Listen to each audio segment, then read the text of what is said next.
Gene biohacking therapy में हमें actually में कौन से सीरम यूज़ करने हैं, उनके क्या फ़ायदे हैं और उसके पीछे क्या साइंस है, आज मैं इसके बारे में बात करूँगा।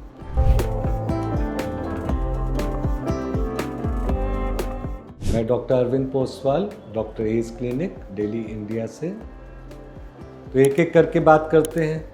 पहले तो जैसे मैंने दूसरे वीडियो में बताया था कि डर्मा रोलर तो चलाना ही है ताकि पोर्स ओपन हो जाए।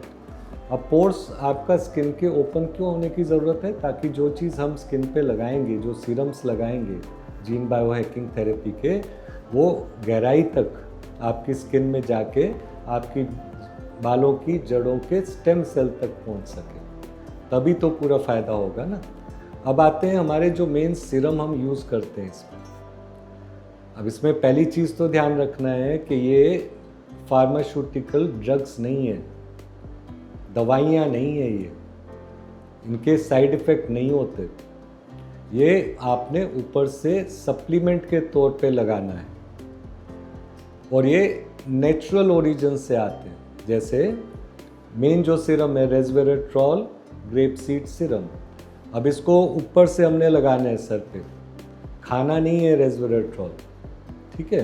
तो ऊपर से जब हम लगा रहे हैं तो हमारा रेस्वेरेट्रॉल और ग्रेप सीड एग्जैक्ट हमारा हेयर रूट्स तक पहुंचना है। अब ये करता क्या है, अब इसमें देखें समझें।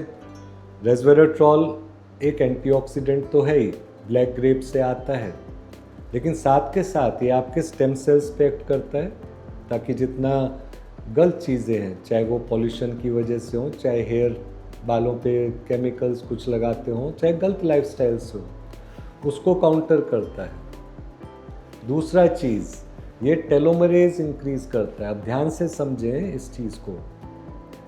जो आपका स्टेम सेल होता है उसमें डीएनए होता है, डीएनए के एंड पे टेलोमेयर होता है, जो आपको याद हो अगर तो हमें बताया था स्कूल में भी।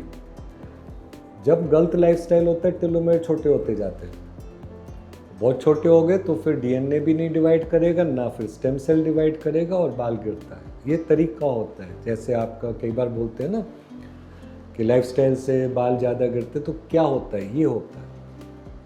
तो रेस्वेरेट्रॉल जब आपका स्किन में जाता है, आपकी बाल की जड़ के पास जाता है, तो उसका असर होता है कि वापस आपके टेलोमेयर्स को लंबा कर दे। वो करता है टेलोमरेज एंजाइम बना के आपकी स्किन में। एक बार टेलोमेयर्स लंबा हुआ तो सारा प्रोसेस फिर रिवर्स हो जाता है। क्यों? तब आपका डीएनए डिवाइड कर पाता है स्टेम सेल वाला, स्टेम सेल डिवाइड कर पाएंगे, स्टेम सेल डिवाइड करेंगे तो बाल मजबूत होगा, मोटा होगा, फास्ट ग्रो करेगा। तो ये वाला चीज़ बेसिक हो गया रेस्वेरेट्रॉल का। ग्रेप सीड जैसे कि नाम ही बताता है, अंगूर के बीज का एक्सट्रैक्ट, अगेन नेचुरल चीज़ है लेकिन बहुत पावरफुल है। क्यों? ये आपके स्टेम सेल्स को एनर्जी देता है मल्टीप्लाई करने के लिए। इसका भी पूरा रिसर्च है, रेस्वेरेट्रॉल का भी है। अगर आपको कभी इच्छा हो जानने की, पढ़ने की, रिसर्च को या अपने डॉक्टर को पढ़ाने की, तो हमारा वेबसाइट पे भी मिलेगा, नहीं तो मेरे को कांटेक्ट करना, मैं आपको भेज दूँगा, ठीक है। अब नेक्स्ट जो सप्लीमेंट हम यूज़ करते हैं वो होता है फाइसेटिन, ठीक है। फाइसेटिन भी नेचुरल होता है, स्ट्रॉबेरी में पाया जाता है और ये होता है एक सेनोलाइटिक।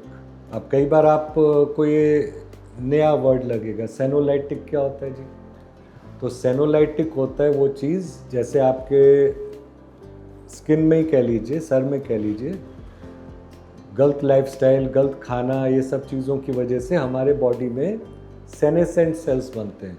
सेनेसेंट सेल्स यानी ज़ॉम्बी सेल्स, जो कुछ काम नहीं करते लेकिन वो ख़त्म भी नहीं होते। गलत केमिकल्स बना के आसपास सारा वो केमिकल देते रहते हैं और आसपास के सेल्स को भी ख़राब करते हैं। तो सेनेसेंट सेल्स से बाल सफ़ेद भी होते हैं और बाल टाइम से पहले गिरते भी हैं।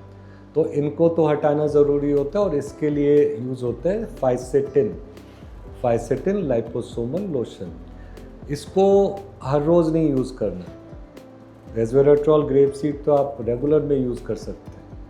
फाइसेटिन को हफ्ते में 1 से 2 बार मैक्सिमम सर पे अच्छे से मसाज करो, डर्मा रोलर चलाने से पहले। अगर बीच में हफ्ते में टाइम मिले एक बार और रात के समय अच्छे से रगड़ के मसाज कर लिया, उतना बहुत है। इससे आपका बाल स्ट्रॉन्ग होने लगता है। रेस्वेराट्रॉल के साथ कंबाइन करके ये डबल बेनिफिट देता है, क्योंकि फाइसेटिन भी टेलोमेर्स को लंबा करता है। तो दोनों ही चीज़ें सीधा आपके बालों की जड़ों के स्टेम सेल पे काम कर रहे हैं। लास्टली कॉपर पेप्टाइड और NMN लोशन। कॉपर पेप्टाइड तो काफ़ी फेमस हो गया है, आपने भी सुना होगा। काफ़ी अच्छी चीज़ होती है, एक प्रोटीन का टुकड़ा ही होता है, हमारी बॉडी में ही बनता है। कम हो जाता है तो अगर हम ऊपर से लगाएं तो बेनिफिट करता है, बहुत ड्रामेटिक नहीं कर देगा। ये नहीं कि जहाँ बाल है ही नहीं वहाँ उगा देगा, लेकिन जो आप अपनी गलती से, अपने गलत लाइफस्टाइल से उसको समय से पहले जाने दे रहे हो, उस पर वो रोक लगाएगा। उसी तरह NMN लोशन जो होता है, NMN होता है एक NAD प्रिकर्सर। NAD यानी एनर्जी, तो वो एनर्जी बढ़ाता है। कोई भी स्टेम सेल होगा, चाहे बालों की जड़ों में क्यों ना, उसको एनर्जी भी तो चाहिए ना।